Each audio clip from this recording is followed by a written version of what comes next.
লক্ষ কোটি উলামায়ে কেরাম ডেলি চোখের পানি ঝরায়। বলেন এই ইমাম আর খতিব পরিষদ কি চোখের পানি ঝরায় না? না ঝরায় না ফিলিস্তিনের জন্য?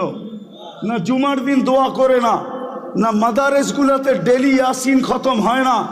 না ডেলি কোরআন খতম করে দোয়া হয় না? না মা বোনরা ঘরে দোয়া করে না? হবে বাংলাদেশে এরকম মা বোন আছে যারা চুপে চুপে ফিলিস্তিনের জন্য রোজা রাখে, যারা চুপে চুপে ফিলিস্তিনের জন্য চোখের পানি নামাজ পড়ে চোখের পানি ঝরায়। কেননা মা বোনদের দিল আমাদের দিলের চেয়ে বহুত নরম। আমরা জানি না ওনারা চড়াইতেছে, কিন্তু চোখের পানি মাথার উপরে ওঠে না কেন? কারণটা কি? কোথায় জিতলেন? 1400 বছর আগের সাহায্য কোথায় আপনার সাথে বলেন? কোথায়? 500 বছর আগের সাহায্য কোথায়? 1000 বছরের আগের সাহায্য কোথায়?